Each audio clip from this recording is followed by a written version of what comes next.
Paling tidak lebih optimal jauh daripada periode kami seperti itu. PR-PR yang paling besar Pak yang harus dikerjakan segera? Cukup banyak gitu, tapi nanti kami akan bicarakan dengan teman-teman yang bahas. Kebetulan beliau-beliau kan ada beberapa yang bukan orang baru di KPK. Artinya sudah ada koordinasi misalnya dengan Pak Johanis Tanak untuk menyelesaikan pekerjaan rumah. Sudah kita bicara. Kasus apa aja sih Pak yang paling penting yang harus segera diselesaikan Pak? Ada sih beberapa seperti penanganan perkara SDP, apalagi ya. Ada beberapa lah yang agak menentu. Masuk kalau pesan untuk OTT dilanjutkan Pak? Itu salah satu metode penindakan. Kita itu kan KPK itu diberikan kewenangan untuk melakukan proses penyadapan perekaman suara itu dari tingkat penyelidikan. Itulah yang kemudian kita kemas sebagai satu bagian kegiatan yang kemudian orang menyebutnya operasi itu. Jadi sah-sah aja. Kalau terpilihkan beda ya Pak ya? Ya, itu adalah metode penindakan yang cukup efektif dalam kaitannya dengan Dan sebaiknya dihilangkan berarti ya Pak? enggak. Pak terkait penanganan Pak termasuk sendiri gimana harapannya Pak untuk KPK dari sekarang? Kan bisa saya minta penanganan kasus. Kebetulan bahkan yang menjadi ketua di sini kan pernah menjabat direktur penyidikan dan perkara itu sudah berlangsung sejak yang bersangkutan masih direktur penyidikan, tentu akan lebih optimal lagi kerjaannya. Oke teman-teman. Harap kepatuhan dan kejujuran dalam pengisian LHKP ini. Oke. Lebih bagus dong. Lebih bagus tuh indikatornya apa Pak? Hah? Indikator lebih bagus tuh Ya, apa? mereka harus lebih independen, gitu, harus berani melakukan tugasnya, gitu. Jangan terlalu banyak konflik of interest, gitu. Taatilah semua aturan-aturan yang ada di KPK. Kalau yang soal OTT Pak, arahannya gimana? Kalau OTT itu kan memang harus ada itu. Itu salah kaprah.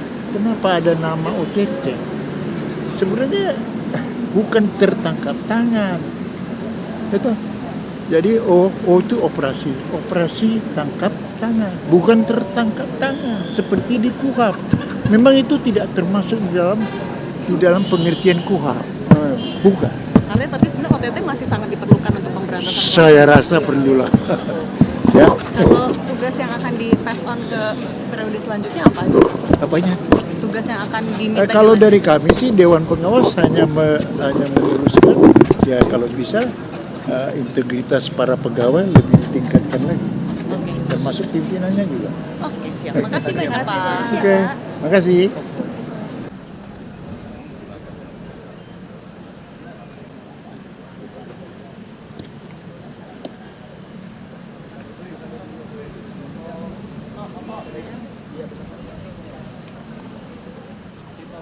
Saya sebagai Kemendagri, pembina pemerintahan daerah yang diundang untuk hadir. Terima kasih. Bapak melihatnya usul pilkada.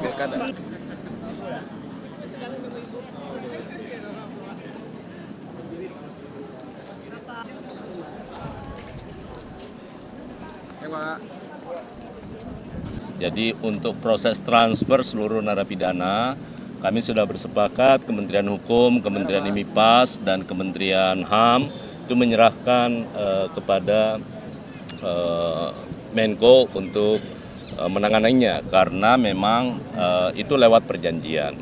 Jadi karena ini adalah sebuah kebijakan yang sementara kita persiapkan terkait dengan undang-undang mekanisme transfer narapidana antar negara.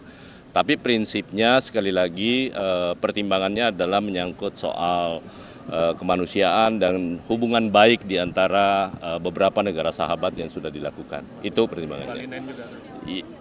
Ya, itu semuanya dilakukan oleh dikoordinasi oleh Menko untuk proses transfer. Ya, makanya saya katakan bahwa MLA-nya kan belum jadi antara pemerintah Indonesia dan pemerintah Australia maupun juga Filipina ya. Karena itu ke depan kita akan menyusun dan membicarakan dengan semua negara sahabat oleh Kementerian Hukum akan melakukan perjanjian timbal balik terkait dengan pidana kepada negara-negara sahabat. Namun demikian, kerangka besarnya kita akan menyusun undang-undang terkait dengan hal itu. Begitu pula halnya dengan grasi, amnesti, abolisi, dan rehabilitasi. Sementara kami susun naskah akademiknya, kalau sudah selesai kami akan ajukan ke parlemen atas persetujuan Presiden. Pasal 44.000 napi yang kemarin diinfokan mendapatkan amnesti, sejauh ini progresnya seperti apa? Saya barusan bicara dengan Kementerian IMIPAS, semua lagi dipersiapkan. Kami menunggu semua finalisasinya dari Kementerian IMIPAS, kemudian kami akan ajukan kepada DPR untuk mendapat pertimbangan. Tapi secara prinsip kami sudah berkomunikasi dengan teman-teman di parlemen dan kami juga memantau upaya yang kami lakukan atas arahan Bapak Presiden. Saya rasa responnya positif ya. Terutama bagi kasus-kasus yang terkait dengan pelanggaran ITE, yang terkait dengan penghinaan kepada kepala negara, begitu juga tahanan-tahanan yang kita anggap sebagai tahanan politik untuk Papua, itu juga cukup bagus ya, dalam upaya untuk membangun dialog dan rekonsiliasi untuk membangun Papua lebih baik ke depan. Untuk kasus yang terkait dengan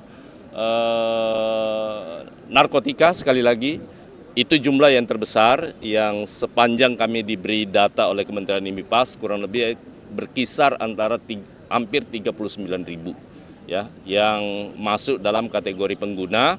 Sekali lagi asesmennya sementara berlangsung dan yang mengasesmen adalah Kementerian IMIPAS. Tapi 44.000 ini dipastikan akan dapat, tapi ada kemungkinan beberapa tidak mendapatkan, Pak?